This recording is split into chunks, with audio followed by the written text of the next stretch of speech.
just a matter of hours, a shutdown at the Department of Homeland Security appears inevitable. Why? Because lawmakers have left Washington. They're not there to vote to end the shutdown at this point, and there's really no deal in sight. I want to get to CNN Washington Bureau Chief and Political Director David Challey. David, good morning, and happy almost Valentine's Day to you. Lawmakers spending the Valentine's Day weekend out of town, which basically means this Department of Homeland Security shutdown is happening. What's the incentive structure for members of each party to end it quickly? Yeah, well, I don't see a ton of incentive structure on the Democratic side, given where so much of the polling has been in the last month as it relates to Donald Trump's immigration agenda, ICE enforcement, obviously after the killings of Alex Preddy and Renee Good.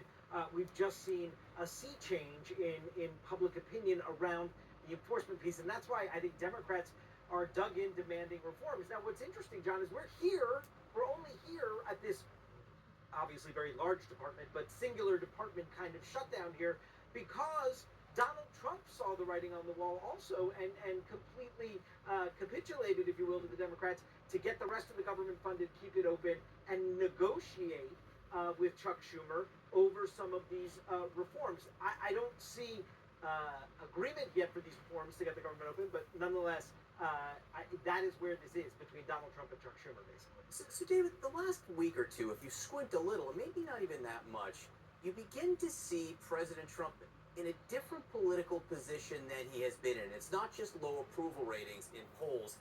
It's maybe some signs that members of his own party are splitting. I talk about the tariff vote in the House of Representatives, where the House voted to basically, do away with the president's tariffs on Canada.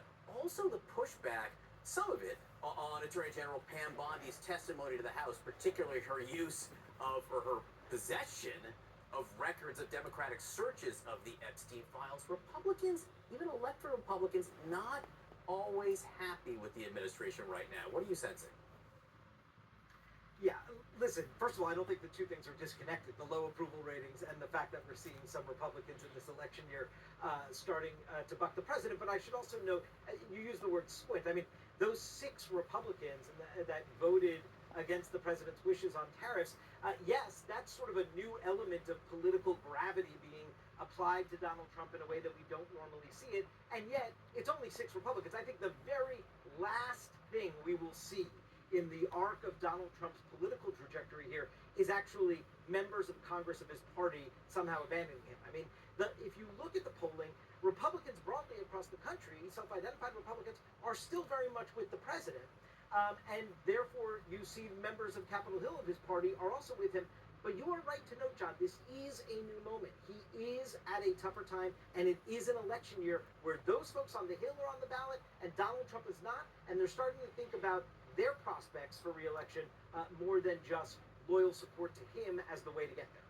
Yeah, it's funny, and there are other examples too. It was just 1 week ago with that racist video of Barack and Michelle Obama. You had Republicans splitting on that very, very quickly. So there are these pockets, and one wonders if the intensity or maybe the pace will speed up. And the State of the Union address, David, isn't that far away.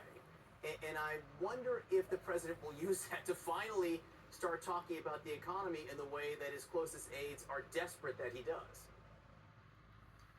I have no doubt he will talk about the economy. I don't know the last part in the way that his aides would like him to. We'll see if he can acknowledge the real work that still remains, the feelings of the American people around the economy, beyond the very good economic indicators and statistics that he likes to tout. I mean, this is what Joe Biden sort of found himself in. But you're right to note, 10 days away to that State of the Union, that is going to be a big moment for Donald Trump to try and reset this 2026 year politically for him and his party.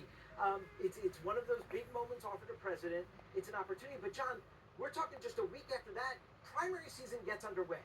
And as these primaries go further, the fear factor among Republicans in the party, as you know, is largely around primaries. And as these primaries continue to evolve, I think you are going to see opportunity for Republicans, if Donald Trump remains as unpopular as he is, to continue to find ways to separate them.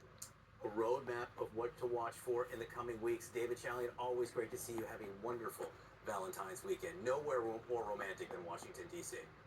All right, who is to blame